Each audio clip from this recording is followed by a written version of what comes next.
Welcome, Mick Donnelly. Hello there. Hello. Thank you very much. So you're going to talk to us about improvisation from the point of view of a saxophonist and how we could use that as keyboard players.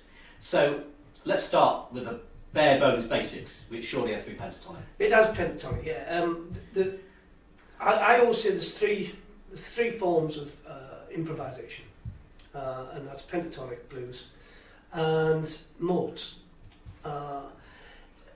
And I say anybody that can actually play most of the notes on an instrument, they know where they are.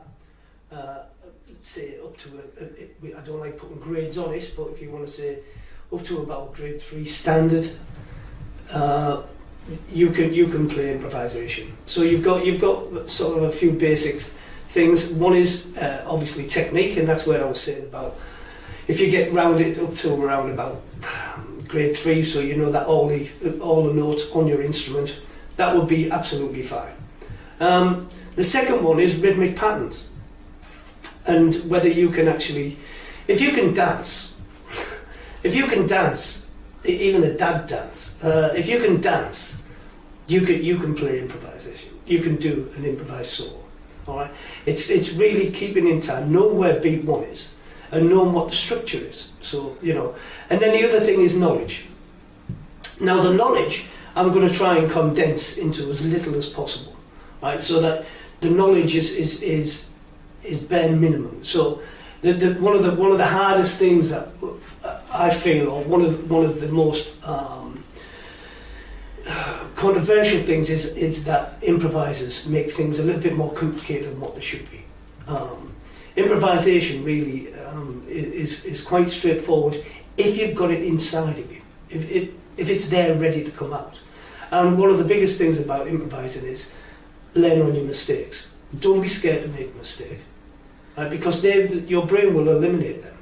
So tell us, Mick, has improvisation been in you from a young age, or is it something that's come out as you've matured? It was a funny situation, because my saxophone teacher, who was a very fine jazz player and all-round musician, never really, because I wasn't particularly academic at school, and musically it took me 5 times to pass my grade 5 theory.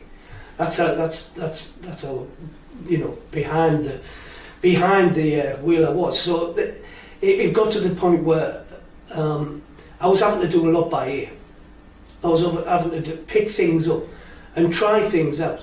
And I was thrown in at the deep end when I was about 16-year-old. He thought I was good enough to play in a musical for a stage company, and it was Hello Dolly. And at the end of the run, which was a 2-week run, which I enjoyed immensely because it was the first sort of semi-professional job I've ever done, he said, we're going to put a band on for the party at the end, and we're just going to play some jazz. And most of the guys that were in the band were improvisers, jazzers, whatever you want to call them. And he said, you're going to join us. And I said, well, I haven't got a clue what I'm doing. And he said, the best thing to do is pick the tune, keep the tune in the back of your head, or singing the tune through your head, and just embellish on the tune. And that's how I started jazz, because I had no idea. The knowledge side of it, I didn't have any knowledge side of it. I had some good ears. So did you develop the knowledge side through the playing? So in other words, where you say you were lacking on the grade 5 theory, was improvisation a tool to develop that knowledge, understand keys, understand scales, etc.? The way I got the knowledge was by making mistakes, by turning up at blow bands and things, or going to auditions, or, I always wanted to be in the pub business. I always wanted to do my own thing, and when I used to go to these auditions, the guitarist would just start and say, just join in, and it was. So how do I do that? So I had to learn how to do that. So first of all, I had to learn how to pick a key. What key is it in? And what are the notes?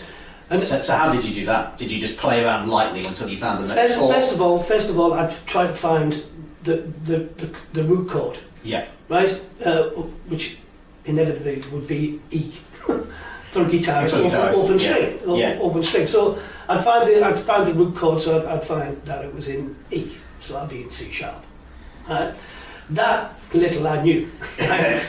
What then I had to try and find out is what notes would fit around a C sharp Yeah. chord. Now, I soon found out that all of the chords in a sort of a 4 to 5 chord sequence would be related in some way. So would you find a note in common that fitted Yeah. between the different chords, Yeah, and that was like your anchor? Yeah, and that's what I'm trying to teach as well. I'm trying to say, just pick some, even if it's only 2 notes, you've got 2 notes, you've got a solo. Mm-hmm. You know, 1 note, you could still play a solo. You There's just a famous one-note samba, isn't there? yeah, you just da da da da da da. It's all to do with the rhythmic pattern that you put on that 1 note, and that's how you should start, really, just with 1 note. As long as you know what the root of that chord is. So say we take it even more basically. We say we're in the key of C, which would be in the key of A, being an E flat instrument or alto sax.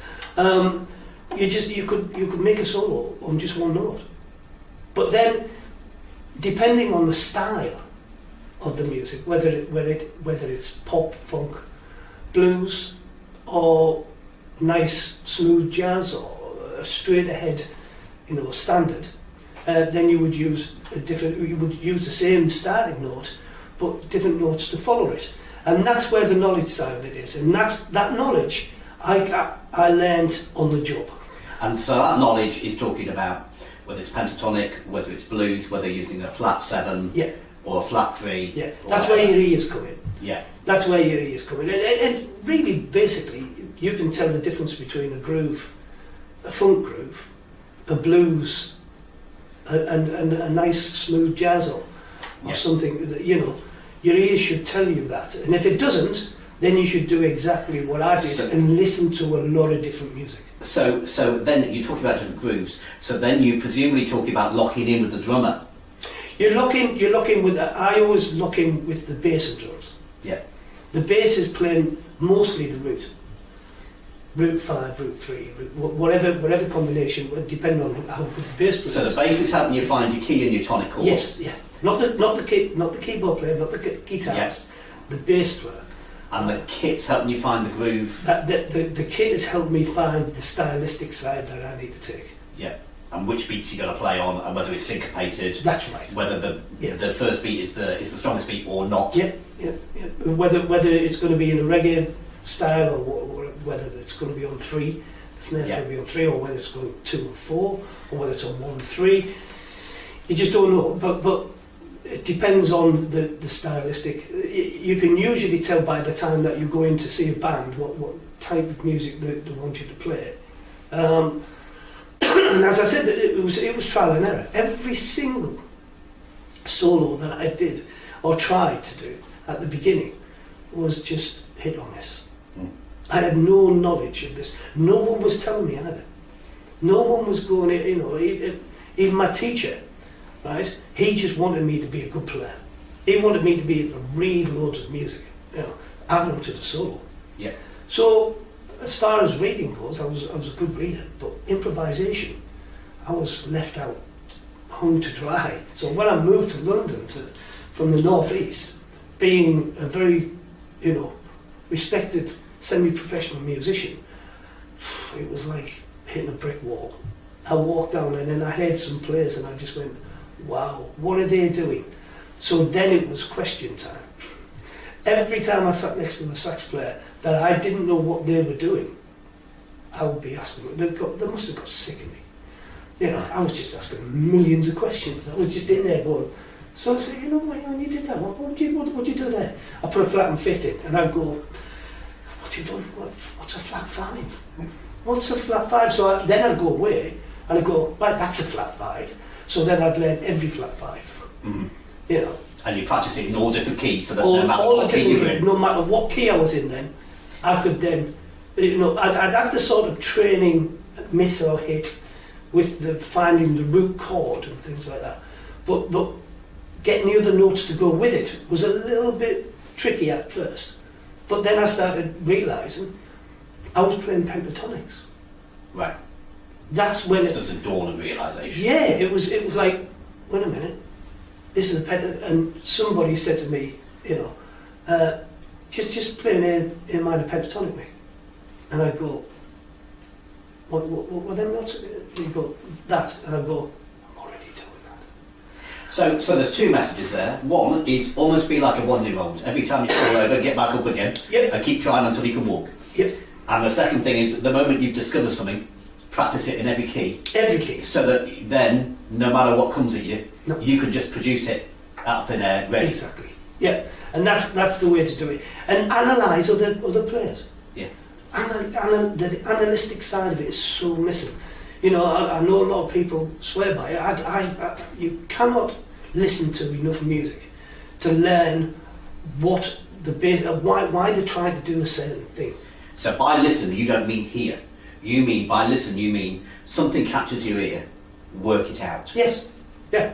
So, Dave Sanborn was a big hero of mine. And luckily, I had a chance to sit next to him. It was by default. It wasn't in his band or anything like that. It was just a blow band that he got up and had to play with, and it was amazing. But when I was a youngster, I used to listen to that, and I used to listen to, well, what had you actually done there? What did he do? So I'd go, and with my limited musical ability at that time of my young years, I tried to sketch it down, even if it was, notation, as in A, B, C, D, E, whatever he's done. Yeah. And then I'd work the rhythms out in my head, and then I'd learn that, and I'd add that, what I would call a riff. Right? I would add that to my armoury.